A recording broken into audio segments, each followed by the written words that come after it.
प्यारे भक्तों, भगवान श्री हरि विष्णु को धन, ऐश्वर्य और समृद्धि का स्रोत माना गया है और उनकी कृपा से धन, सुख और सफलता की कभी कमी नहीं होती। यदि आप आर्थिक तंगी, कर्ज और धन की कमी से परेशान हैं, तो भगवान विष्णु का यह मंत्र आपके लिए चमत्कारी साबित हो जाएगा। इस मंत्र के नियमित 108 बार जाप करने से व्यापार और करियर में अपार उन्नति प्राप्त होने लगेगी। घर में स्थायी रूप से लक्ष्मी का वास होने लगेगा। सभी प्रकार की नकारात्मकता और आर्थिक बाधाएं समाप्त हो जाएंगी। जो भी भक्त सच्चे मन से विष्णु जी के इस मंत्र का जाप करता है, उसे अपने जीवन में धन और सफलता की कभी कमी नहीं आती है। इसलिए प्यारे भक्तों, इस मंत्र का जाप अवश्य करें। यह मंत्र बहुत ही चमत्कारी और अद्भुत मंत्र है। इस मंत्र का प्रभाव तुरंत ही दिखाई देने लगता है। इस मंत्र को आपको नियमित 108 बार जाप करना है। अगर आप भगवान विष्णु का आशीर्वाद प्राप्त करना चाहते हैं तो इस वीडियो को लाइक और चैनल को सब्सक्राइब जरूर कर दीजिए और कमेंट बॉक्स में जय विष्णु अवश्य लिख दीजिए। तो चलिए भक्तों, मंत्र का जाप करना प्रारंभ करते हैं। ओम नमो भगवते वासुदेवाय धनम मे देहि शीघ्रम्। ओम नमो भगवते वासुदेवाय धनम मे देहि शीघ्रम्। ओम नमो भगवते वासुदेवाय धनम मे देहि शीघ्रम्। ओम नमो भगवते वासुदेवाय धनम मे देहि शीघ्रम्। ओम नमो भगवते वासुदेवाय धनम मे देहि शीघ्रम्। ओम नमो भगवते वासुदेवाय धनम मे देहि शीघ्रम्। ओम नमो भगवते वासुदेवाय धनम मे देहि शीघ्रम्। ओम नमो भगवते वासुदेवाय धनम मे देहि शीघ्रम्। ओम नमो भगवते वासुदेवाय धनम मे देहि शीघ्रम्। ओम नमो भगवते वासुदेवाय धनम मे देहि शीघ्रम्। ओम नमो भगवते वासुदेवाय धनम मे देहि शीघ्रम्। ओम नमो भगवते वासुदेवाय धनम मे देहि शीघ्रम्।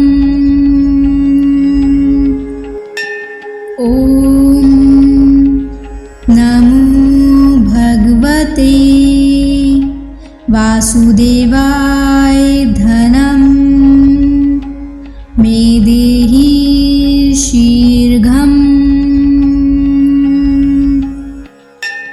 ॐ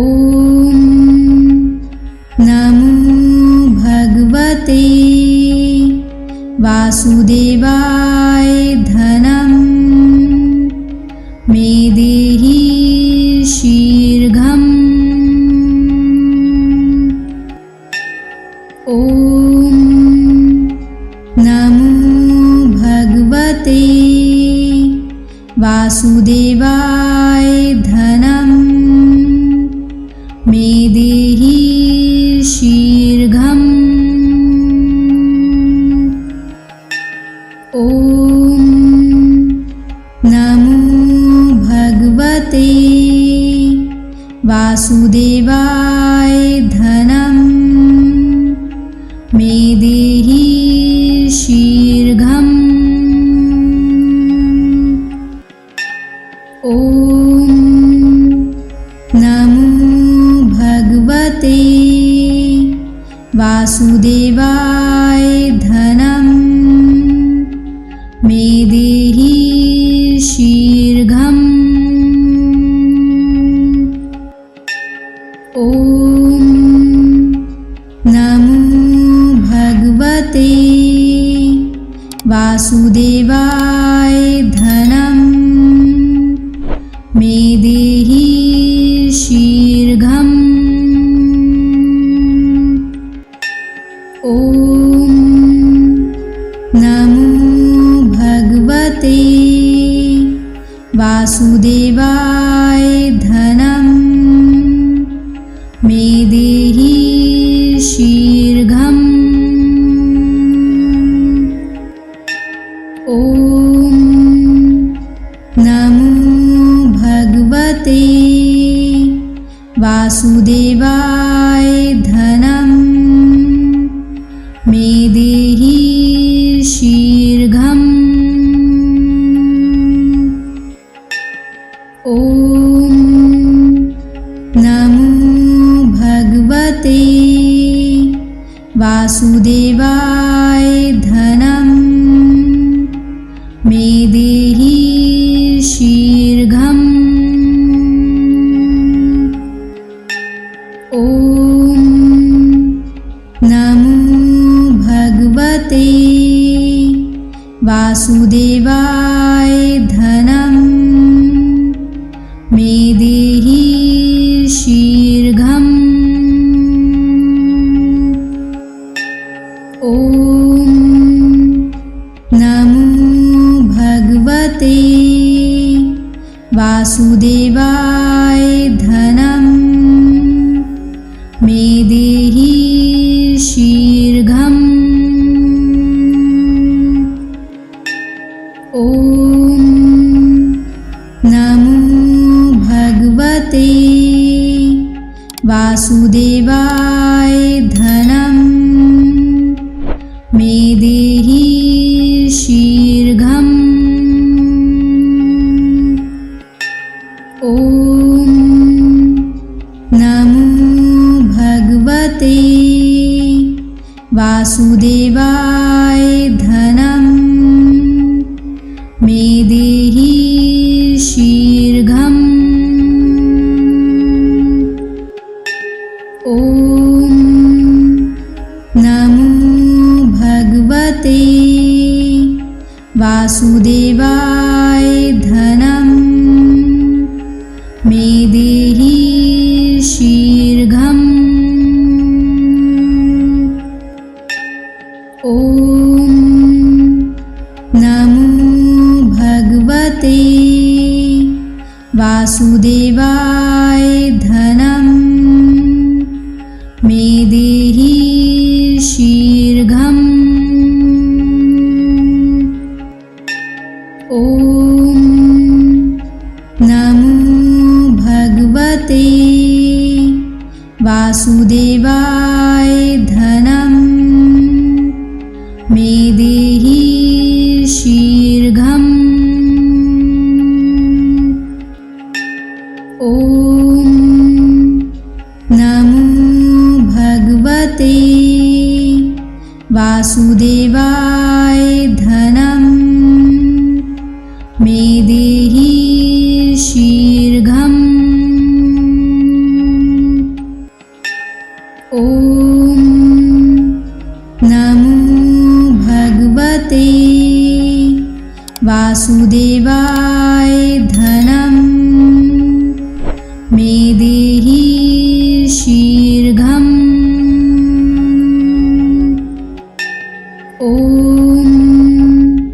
नमो भगवते वासुदेवाय धनं मे देहि शीघ्रम्। ॐ नमो भगवते वासुदेवाय धनं मे देहि शीघ्रम्। ॐ नमो भगवते वासुदेवाय धनं मे देहि शीघ्रम्। ॐ नमो भगवते वासुदेवाय धनं मे देहि शीघ्रम्। ॐ नमो भगवते वासुदेवाय धनं मे देहि शीघ्रम्। ॐ नमो भगवते वासुदेवाय धनं मे देहि शीघ्रम्। ॐ नमो भगवते वासुदेवाय धनं मे देहि शीघ्रम्। ॐ नमो भगवते वासुदेवाय धनं मे देहि शीघ्रम्। ॐ नमो भगवते वासुदेवाय धनं मे देहि शीघ्रम्। ॐ नमो भगवते वासुदेवाय धनं मे देहि शीघ्रम्। ॐ नमो भगवते वासुदेवाय धनं मे देहि शीघ्रम्। ॐ नमो भगवते वासुदेवाय धनं मे देहि शीघ्रम्। ॐ नमो भगवते वासुदेवाय धनं मे देहि शीघ्रम्। ॐ नमो भगवते वासुदेवाय धनं मे देहि शीघ्रम्। ॐ नमो भगवते वासुदेवाय धनं मे देहि शीघ्रम्। ॐ नमो भगवते वासुदेवाय धनं मे देहि शीघ्रम्। ॐ नमो भगवते वासुदेवाय धनं मे देहि शीघ्रम्। ॐ नमो भगवते वासुदेवाय धनं मे देहि शीघ्रम्। ॐ नमो भगवते वासुदेवाय धनं मे देहि शीघ्रम्। ॐ नमो भगवते वासुदेवाय धनं मे देहि शीघ्रम्।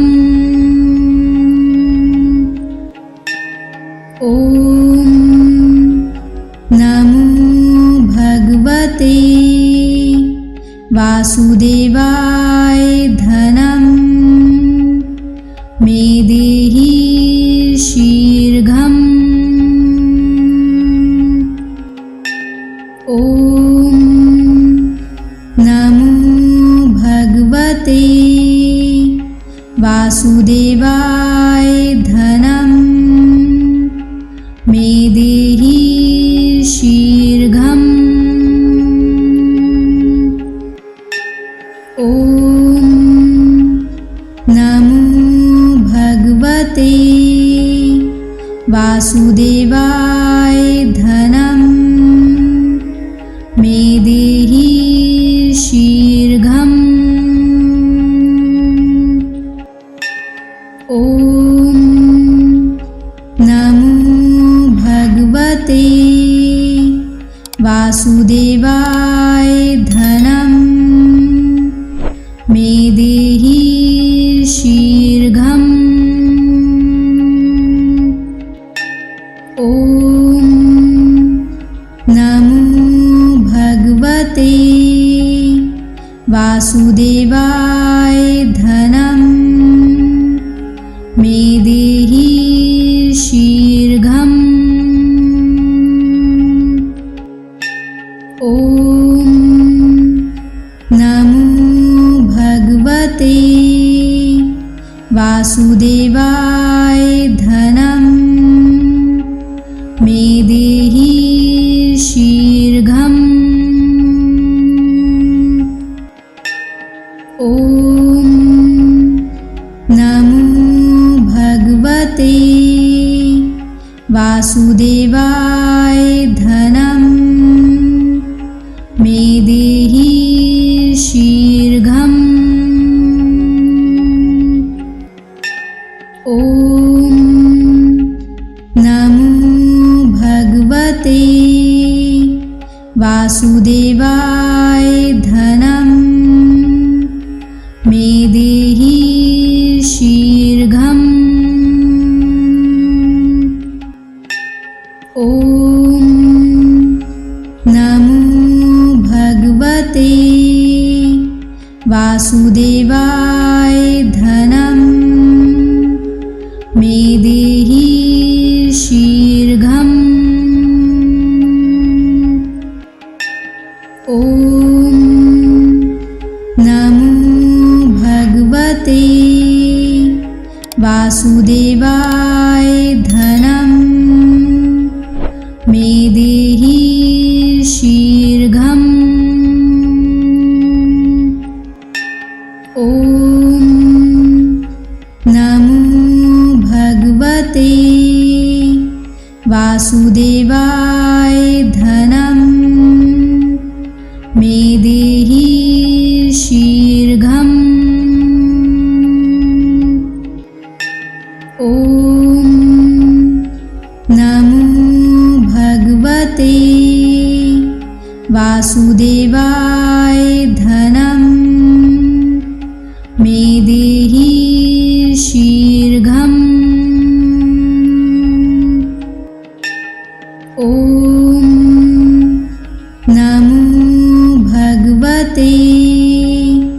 वासुदेवाय धनं मे देहि शीघ्रम्। ॐ नमो भगवते वासुदेवाय धनं मे देहि शीघ्रम्। ॐ नमो भगवते वासुदेवाय धनं मे देहि शीघ्रम्। ॐ नमो भगवते वासुदेवाय धनं मे देहि शीघ्रम्। ॐ नमो भगवते वासुदेवाय धनं मे देहि शीघ्रम्। ॐ नमो भगवते वासुदेवाय धनं मे देहि शीघ्रम्। ॐ नमो भगवते वासुदेवाय धनं मे देहि शीघ्रम्। ॐ नमो भगवते वासुदेवाय धनं मे देहि शीघ्रम्। ॐ नमो भगवते वासुदेवाय धनं मे देहि शीघ्रम्। ॐ नमो भगवते वासुदेवाय धनं मे देहि शीघ्रम्। ॐ नमो भगवते वासुदेवाय धनं मे देहि शीघ्रम्। ॐ नमो भगवते वासुदेवाय धनं मे देहि शीघ्रम्। ॐ नमो भगवते वासुदेवाय धनं मे देहि शीघ्रम्। ॐ नमो भगवते वासुदेवाय धनं मे देहि शीघ्रम्। ॐ नमो भगवते वासुदेवाय धनं मे देहि शीघ्रम्। ॐ नमो भगवते वासुदेवाय धनं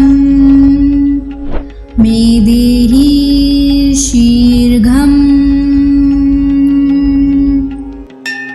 ॐ नमो भगवते वासुदेवाय धनं मे देहि शीघ्रम्। ॐ नमो भगवते वासुदेवाय धनं मे देहि शीघ्रम्। ॐ नमो भगवते वासुदेवाय धनं मे देहि शीघ्रम्। ॐ नमो भगवते वासुदेवाय धनं मे देहि शीघ्रम्। ॐ नमो भगवते वासुदेवाय धनं मे देहि शीघ्रम्। ॐ नमो भगवते वासुदेवाय धनं मे देहि शीघ्रम्। ॐ नमो भगवते वासुदेवाय धनं मे देहि शीघ्रम्। ॐ नमो भगवते वासुदेवाय धनं मे देहि शीघ्रम्। ॐ नमो भगवते वासुदेवाय धनं मे देहि शीघ्रम्। ॐ नमो भगवते वासुदेवाय धनं मे देहि शीघ्रम्। ॐ नमो भगवते वासुदेवाय धनं मे देहि शीघ्रम्। ॐ नमो भगवते वासुदेवाय धनं मे देहि शीघ्रम्। ॐ नमो भगवते वासुदेवाय धनं मे देहि शीघ्रम्। ॐ नमो भगवते वासुदेवाय धनं मे देहि शीघ्रम्। ॐ नमो भगवते वासुदेवाय धनं मे देहि शीघ्रम्। ॐ नमो भगवते वासुदेवाय धनं मे देहि शीघ्रम्। ॐ नमो भगवते वासुदेवाय धनं मे देहि शीघ्रम्। ॐ नमो भगवते वासुदेवाय धनं मे देहि शीघ्रम्। ॐ नमो भगवते वासुदेवाय धनं मे देहि शीघ्रम्। ॐ नमो भगवते वासुदेवाय धनं मे देहि शीघ्रम्। ॐ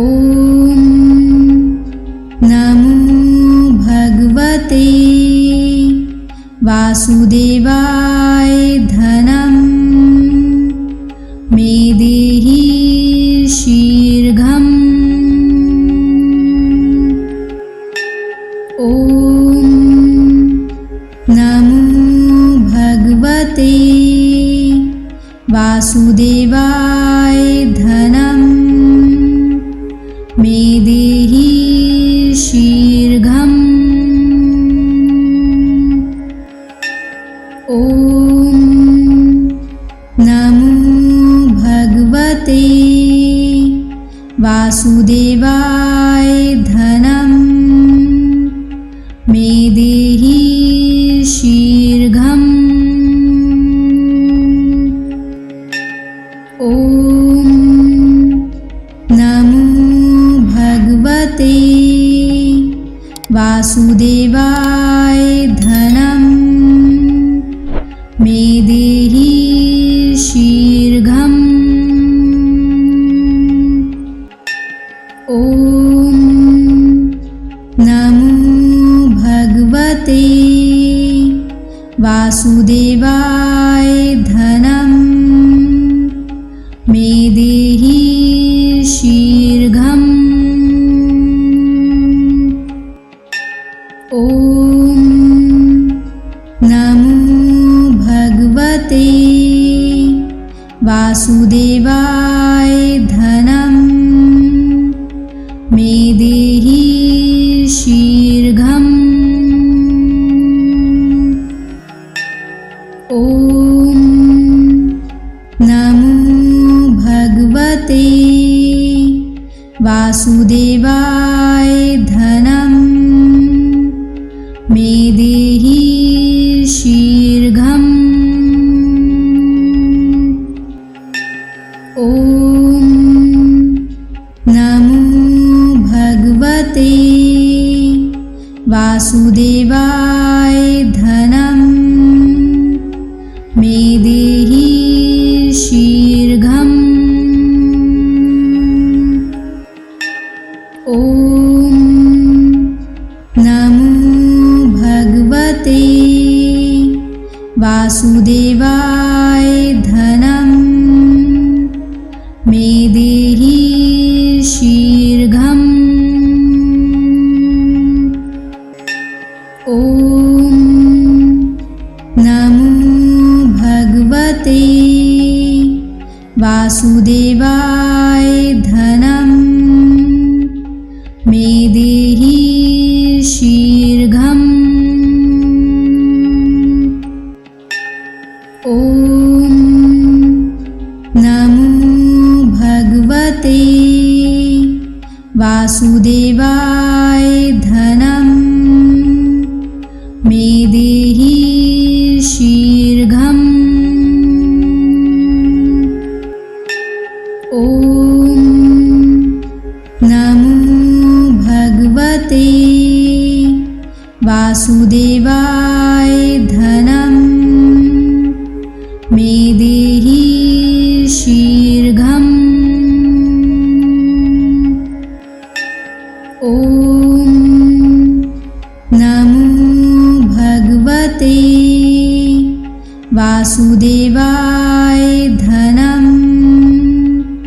मे देहि शीघ्रम्। ॐ नमो भगवते वासुदेवाय धनं मे देहि शीघ्रम्। ॐ नमो भगवते वासुदेवाय धनं मे देहि शीघ्रम्। ॐ नमो भगवते वासुदेवाय धनं मे देहि शीघ्रम्। ॐ नमो भगवते वासुदेवाय धनं मे देहि शीघ्रम्। ॐ नमो भगवते वासुदेवाय धनं मे देहि शीघ्रम्। ॐ नमो भगवते वासुदेवाय धनं